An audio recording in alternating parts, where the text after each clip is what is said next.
Welcome to Thinkydoer Shorts, where we embrace anti-perfection and dive straight into the messy middle of strategy, leadership, and personal and career growth. I'm your host, Sarah Labkovich, creator of No BS Objectives and Key Results, host of the Thinkydoers podcast, and I'm a strategy coach, big-time goal nerd, and board-certified health and wellness coach with a focus on work-life well-being. And in the next few minutes, we'll explore a current topic or insight to spark your curiosity and provide you a pragmatic starting place to take action.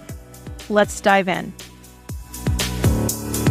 Hey friends, I thought I would experiment with a new format because we keep getting really bogged down in edit. So I've been completely loving our interview shows that we're putting together, and there's so much work that I haven't been doing my solo shows.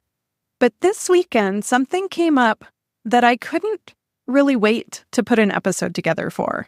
So this is an experiment in doing a quick off-the-cuff episode on a culturally relevant topic in, 15 or so minutes or less. So I'm literally setting a timer so I can see it so I don't go on too long. On Friday night, I was up late and, on the phone, which is not good for sleep hygiene. But it had been a while since I looked at calls for story support on Quoted, which is a source that I use to find media appearances and to look for journalists who cover topics that I am a specialist in. And there were a couple of calls for sources on something called October Theory. And when I saw TikTok October Theory goal setting, I had to know more. So I caught up really quickly with a couple of news articles. Of course, I got on TikTok to go straight to the source. And I completely missed the debut of this topic because I've been so head down working on my books and everything else that I'm a little late to the party. At this point, there's something like 36 million posts about October Theory on TikTok alone. So first, what is October Theory?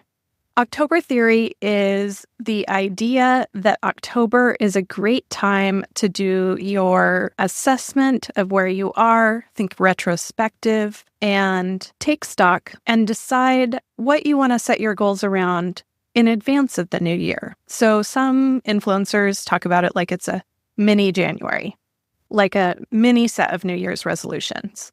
And some of the youths have this idea because we're going into what they call cuffing season. So people are taking stock of their relationship status and wanting to make changes before we get into the hunker down for winter. There's also an astrological element, which I find fascinating as a Libra sun sign, but I'll leave that to the TikTok experts. We're going to talk about goal setting. So while I was reading up and watching some of the TikToks on the topic, I felt like I was watching Gen Z discover quarterly planning for the first time, which I'm not throwing shade. I think that's really exciting.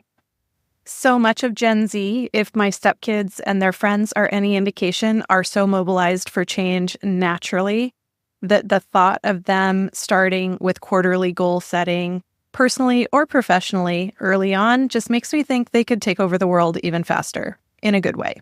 So this is a quick twofer short. I'm going to be talking to my business listeners about what the youths are getting right about October Theory. And then I also want to introduce Gen Z to the concept of a key result because it's going to help you make change even faster than you're naturally wired for.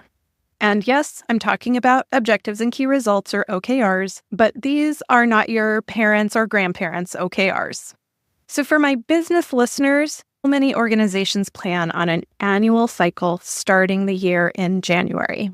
A lot of my clients begin their annual planning in November, or sometimes even as late as December. The other phenomenon I tend to observe in my business clients is we start out the year really strong with our focus on OKRs. We might do a solid Q2 reset at the end of Q1 because we've learned a lot about how we might improve our OKRs for the year. And then a lot of organizations do that big mid-year. So they take stock at mid-year, see what they've learned, and see what to let go of, and then create their OKRs for Q3. But what tends to happen with that quarterly cycle is the Q3 reset kind of gets eaten by the strategic planning that's about to start. So there's this overlapping of our working toward our current year-end goals and planning for next year. And that overlap can mean that the goal setting and goal pursuit toward the end of the year can get pretty muddled.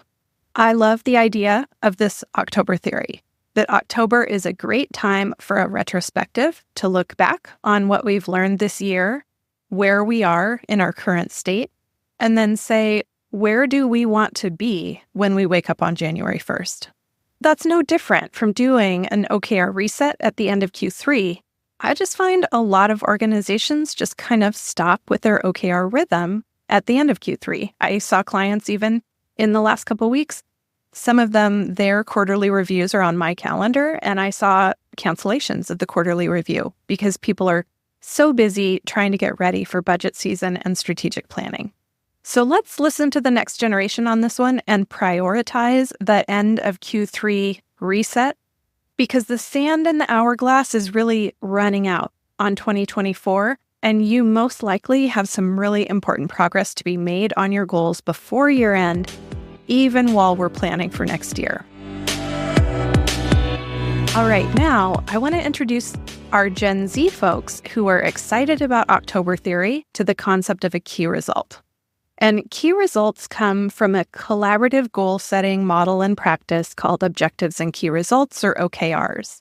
OKRs have been used in big companies and by startups for a long, long time. But I can completely understand how younger people entering the workforce or earlier in their career might encounter OKRs in the workplace and think, oh my gosh, this is not for me. Like the way that OKRs get implemented doesn't always make a great sales pitch for them.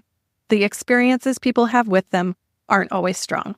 So Gen Zers, if you haven't yet encountered OKRs, let's start you off right. And Gen Zers who have had a bad experience with OKRs in the workplace, let's do a reboot here. The approach to OKRs that I work with, I call the no BS OKR model. We create goals very quickly based exactly on what you're doing with October theory, based on taking stock of where we are and where we want to be, and then creating objectives and key results accordingly. Today, I'm going to focus on key results and encourage you to experiment with creating your key results as part of your October theory planning. When people are setting goals, their natural tendency a lot of times is to create goals around what they plan to do. So if you have goals today, you might look at that list and let's inventory. How many of them are you deciding to do something or to complete an activity or even a quantified activity, to do an activity a certain number of times? It's probably a fair number of them. So key results are a different kind of goal. And the structure that I use for a textbook key result is increase, decrease, improve, reduce, some kind of directional verb, a metric, by a percentage or point change from start value to finish value. Now, what's the difference between creating goals around activity and creating goals around empirically measurable outcomes?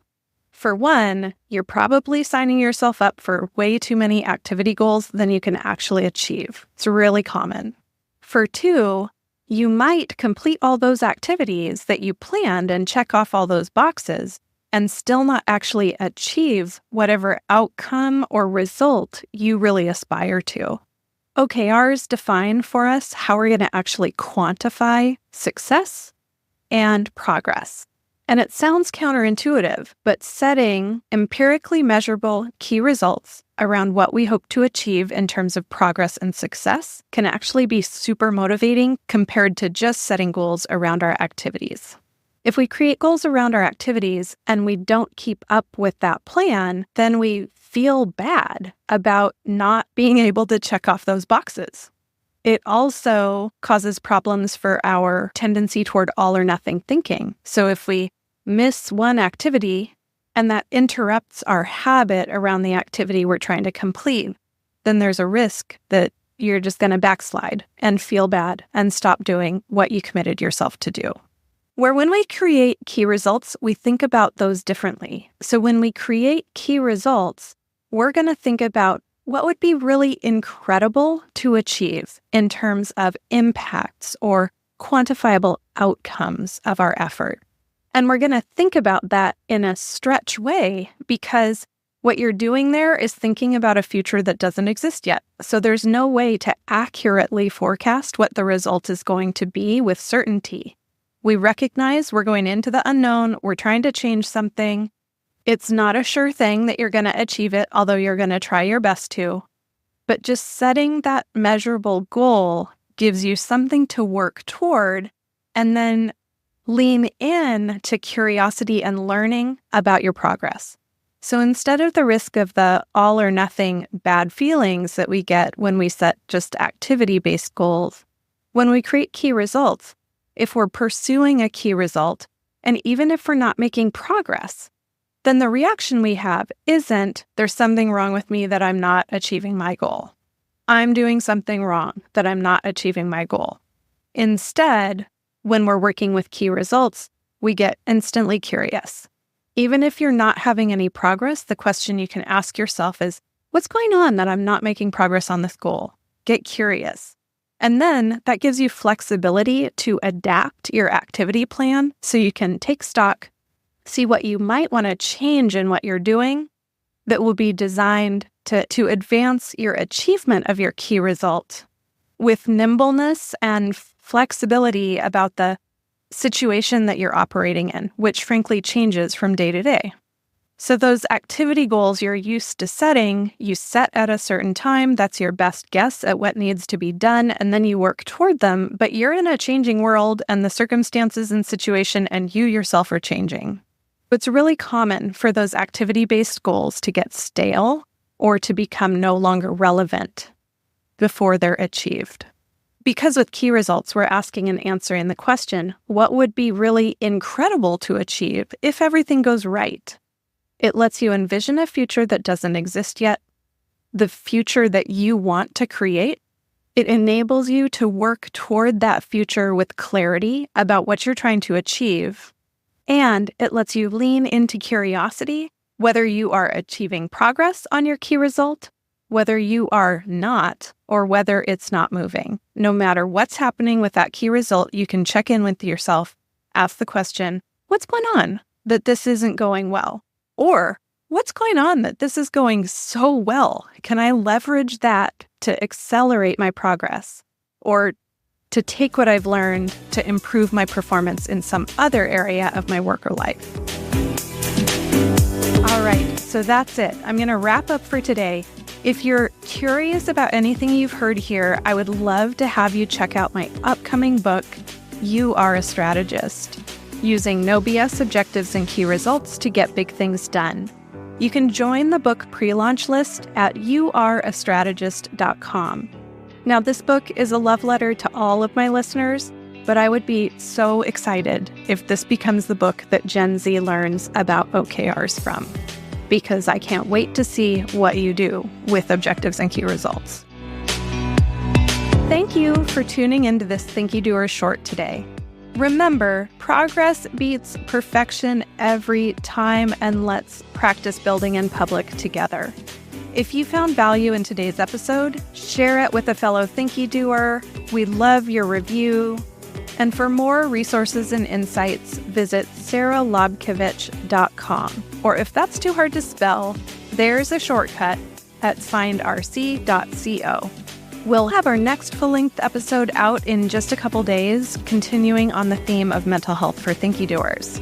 So until next time, stay curious and stay focused on what might be incredible to achieve.